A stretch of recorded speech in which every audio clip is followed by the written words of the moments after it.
Hello everyone, welcome back to my channel. इस video में हम करने वाले हैं अपनी न्यू पोएम को, जिसका टाइटल है on killing a tree. This poem was written by Gieve Patel. Gieve Patel ने इस पोएम को लिखा था। एक्चुअल में वो कौन थे? वो एक इंडियन पोएट थे आपके, ठीक है। और जब ग्रीन मूवमेंट चल रहे थे तब उन्होंने अपना एक कंट्रीब्यूशन दिया था। किस तरह से उन्होंने पोएम्स लिखी, उन्होंने अपने वर्क्स लिखे, जिसमें वो इन्वायरमेंट की प्रोटेक्शन को लेकर, इन्वायरमेंट को हमें प्रोटेक्ट क्यों करना चाहिए, वो सारी चीज़ें इसमें बताई गई हैं। और उनका जो मेन मोटिव था या उनका जो मेन ऑब्जेक्टिव होता था इस तरह की पोएम्स में, वो ये बताते थे यहाँ पर कि नेचर को जो ह्यूमंस नुकसान पहुँचाते हैं उसका क्या इम्पैक्ट पड़ता है फिर। ओके, तो चलो देखो, इसको देखते हैं। You must have observed people cutting down trees, but can they kill a tree? Is it easy to do so? Let's read the poem and find out what the poet says on killing a tree. अब देखो यहाँ पर क्या बताया गया है, ठीक है।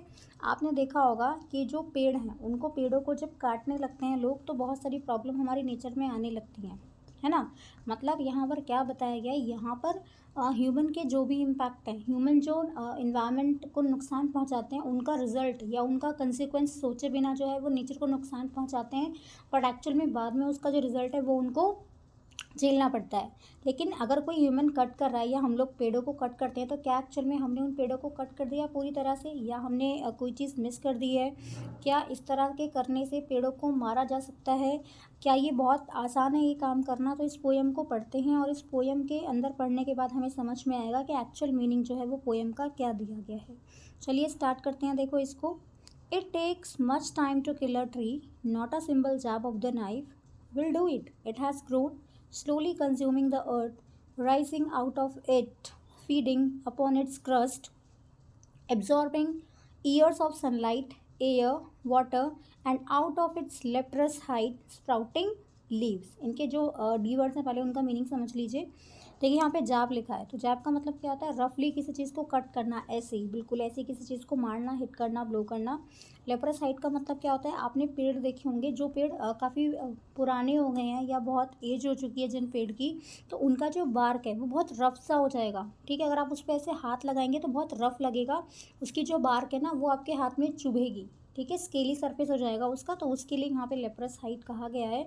देखो सिंपल सा काम यहाँ पे क्या बोला गया है कि किसी पेड़ को किल करने के लिए बहुत टाइम चाहिए, उसके लिए सिर्फ एक चाकू से मार देना या चाकू से कट करने की कोशिश करना काफ़ी नहीं है। मतलब मान लो आपके पास कोई पेड़ है, आपके पास ये मान लो कोई पेड़ का ट्रंक है, ठीक है ना, ये ऊपर इसकी ब्रांचेस आप बना लेना, थोड़ा ऐसे ही बना दिया मैंने।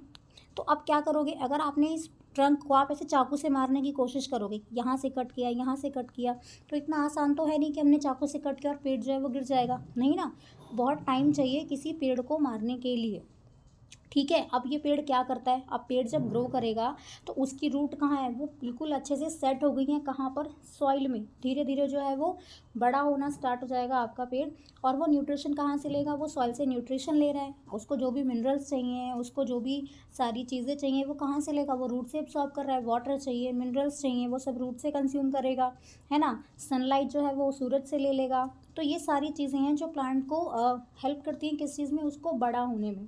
तो पेड़ जो है वो क्या करता है, सॉइल के अंदर उसकी रूट्स जो है ना वो बिल्कुल एकदम बहुत अच्छे से कनेक्टेड है, और वो सनलाइट ले रहा है, वाटर ले रहा है, एयर ले रहा है, जिसकी वजह से वो जो पहले एक छोटा सा, आपने कोई, मान लो आपने कोई पेड़ लगाने के लिए आपने कोई सीड लगाया, वो धीरे धीरे बड़ा होगा, हल्की सी स्टेम आएगी उसमें, फिर बहुत टाइम के बाद जाके जो है वो एक पूरा ट्रंक जो है वो आपका बना देगा, और उस पर बहुत सारी ब्रांचेस आ जाएंगी, बहुत सारी जो है उस पर पत्तियाँ आ जाएंगी। ये सारी चीज़ें यहाँ पर बताई गई हैं, ठीक है। So hack and chop, but this alone won't do it. Not so much pain will do it. The bleeding bark will heal, and from close to the ground will rise curled green twigs, miniature boughs, which if unchecked will expand again to form a size. आप second stanza में यहाँ पे वो क्या बता रहे हैं? Hack का मतलब, हैक और चॉप का मतलब क्या? कट करना है, ऐसे रफली किसी चीज़ को कट करना हैक के लिए यूज़ किया गया है। तो ह्यूमंस जो हैं वो क्या करते हैं, वो पेड़ों को कट करते हैं, पेड़ों की जो बार्क है उनको कट करते हैं, चॉप करते हैं उनको।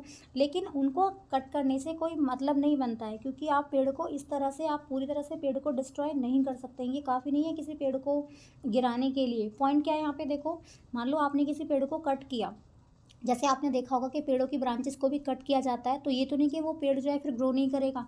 कुछ टाइम के बाद वहीं से जो है कुछ जो नई नई ब्रांचेस हैं, छोटी छोटी जो ट्विग्स हैं बिल्कुल, वो वहाँ से निकलना शुरू हो जाएंगी। जैसे मान लो ह्यूमन्स को चोट लग जाती है, तो उनकी जो चोट है वो हील कर जाती है कुछ टाइम के बाद। ऐसी जो आपका पेड़ है, जब आपको उस पर बहुत सारे कट लगाए गए हैं, उसको काटने की कोशिश की गई है, उसकी ब्रांचेस को कट कर दिया गया होगा, धीरे धीरे वो हील करना स्टार्ट करती हैं और उस पर जो नई ब्रांचेज हैं वो आने लग जाती हैं, राइट। थर्ड स्टेंजा में देखो क्या कहा गया है। No, the root is to be pulled out of the anchoring earth. It is to be roped, tied, and pulled out, snapped out, or pulled out entirely out from the earth cave, and the strength of the tree exposed, the source white and wet, the most sensitive hidden for years inside the earth. अब यहाँ पे इस वाले stanza का meaning समझ लो क्या कहा गया है। एंकरिंग अर्थ का मतलब क्या होता है, जैसे आपने एंकर्स देखे होंगे कभी, या सिंपल सा आप ये समझ लो, जैसे कोई चीज़ किसी चीज़ में फिक्स्ड है, बिल्कुल टाइटली फिक्स्ड है, तो उसके लिए एंकर कहा जाता है। बहुत अच्छे से, जैसे रूट्स हैं, तो रूट्स मिट्टी में क्या हो जाती हैं, बहुत अच्छे से फिक्स कर लेती है अपने आप को, तो ये है आपका एंकरिंग। स्नैप्ड आउट का मतलब क्या होता है, चॉप कर देना। तो पोएट जो है वो यहाँ पे क्या कहते हैं कि किसी पेड़ को किल करने के लिए हमें उसको सिर्फ कट कर देना, या हमने उसको जो है कट करने की कोशिश करी, हमने समझा कि पेड़, उसकी ब्रांचेस कट कर दी और हमें लगा कि पेड़ जो है वो आपका ख़राब हो चुका है। तो ऐसा नहीं होता है। पेड़ को पूरी तरह से किल करने के लिए पेड़ को अपरूट करना पड़ता है, पेड़ को उखाड़ के फेंकना पड़ता है ना। अब जो पेड़ है जहाँ से वो न्यूट्रिशन ले रहा है मिट्टी में, तो वो रहेगा ना अगर आपने उसको ऊपर से ब्रांचेस कट कर दी, राइट। तो मिट्टी में उसके जो रूट्स हैं वो तो पहले से अभी हैं, उनको तो आपने नहीं निकाला है। तो रूट्स जो हैं ट्री की, वो क्या करती हैं, वो पेड़ को जो है उसकी जो रूट्स हैं वो मिट्टी में जब बहुत अच्छे से जुड़ी हुई हैं, तो सारे न्यूट्रिएंट जो भी उसको मिनरल्स लेने हैं वो तो वो ले लेगा। तो उसका जो बहुत सेंसिटिव पार्ट है, जो उसका छिपा हुआ पार्ट है पेड़ का, वो क्या है, रूट्स, जहाँ से वो सारी चीज़ों को ले रहा है ग्रो करने के लिए, जहाँ से वो बड़ा हो पा रहा है, जिन चीज़ों का यूज़ कर रहा है वो वहीं से उसको कंज्यूम कर रहा है। तो उसकी रूट्स को सबसे पहले हमें अलग करना पड़ेगा। जो रूट्स हैं उनका कलर बता दिया यहाँ पे कि वो वाइट कलर की हैं और वो डैम्प है मॉइस्चर की वजह से। Then the matter of scorching and choking in sun and air, browning, hardening, twisting, withering, and then it is done. Scorching का मतलब क्या और चॉकिंग का मतलब क्या होता है, ट्री को काटने के बाद, उसको उखाड़ने के बाद उसको ऐसे धूप में रख देना जिसकी वजह से उसका सारा मॉइस्चर का जो कंटेंट है वो ख़त्म हो जाए, उसको सुखा देना पूरी तरह से। तो एक बार जब पेड़ को अपरूट कर दिया जाएगा, धीरे धीरे वो विदर होना स्टार्ट हो जाएगा, मुरझाना स्टार्ट हो जाएगा, मतलब कि जो वो थोड़ा बहुत सॉफ्ट होगा अंदर से, वो कैसा हो जाएगा, हार्ड होना स्टार्ट हो जाएगा, और हीट और विंड की वजह से वो बिल्कुल सूख जाएगा। जो ट्रंक है वो आपका कैसा हो जाएगा, ब्राउन हो जाएगा और बहुत हार्ड हो चुका होगा। इसका मतलब क्या है कि जब आप किसी पेड़ को रूट से निकाल देंगे, दैट मीन्स कि वो पेड़ जो है वो इस तरह से मर जाएगा यहाँ पर, ठीक है। तो बेसिक फंडा यहाँ पर मैं आपको बता देती हूँ। यहाँ पे जो बेसिक थीम बताया गया वो यही है कि ह्यूमन की जो एक्टिविटीज़ हैं वो डे बाय डे बढ़ती जा रही हैं। अपने खुद के यूज़ के लिए हम लोग क्या करते हैं, हम नेचर को नुकसान पहुँचाते रहते हैं। हम ये भी नहीं सोचते हैं कि क्या कंसिक्वेंस होगा, है ना। विदाउट कंसिडरिंग द कंसिक्वेंसेस हम अपना काम करते रहते हैं। हम नेचर के बारे में एक बार भी नहीं सोचते, लेकिन नेचर फिर भी रेजिस्ट करती है। हम जो भी एक्शंस कर रहे हैं ना, उनको वो रेजिस्ट भी करती है। ऐसा नहीं है कि हमने नेचर को हल्के से हम सोचेंगे कि आज हम नेचर को डिस्ट्रॉय कर देंगे तो इतना आसान है हमारे लिए, इतना आसान नहीं होता है। ओके, तो ये इसका बेसिक थीम था। प्राइमिंग स्कीम की अगर बात करें तो आप इसको देखोगे, जब आप इसको चेक करोगे स्टार्टिंग से, तो देखो लास्ट तक जो आपका वर्ड है उसको चेक करते हैं। ट्री, नाइफ, ग्रोन, अर्थ, फीडिंग, एब्जॉर्बिंग, वाटर, हाइड। तो यहाँ पे कुछ भी राइम नहीं कर रहा है। मतलब ये जो आपकी पोएम लिखी गई है ना, it is written in free words, ये फ्री वर्ड्स में लिखा गया है। कोई राइमिंग, कोई रिदम पैटर्न इसमें फॉलो नहीं हो रहा है। इसमें जो है आपके फिगर ऑफ स्पीच भी यूज़ किए गए हैं। देखो मैं एक दो बता देती हूँ, बाकी इसके लिए मैं अलग वीडियो बना दूँगी आपका।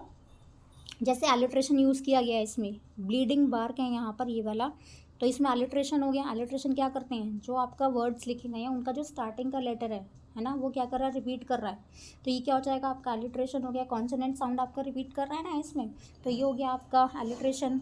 और इसमें देख लो आपका मेटाफर भी यूज़ किया गया है। यहाँ पे मेटाफर यूज़ किया गया है आपका लेप्रस हाइड में। लेप्रस जो है, लेप्रोसी जो है वो किसकी डिजीज़ है, ह्यूमन्स की, ह्यूमन की स्किन की डिजीज़ है।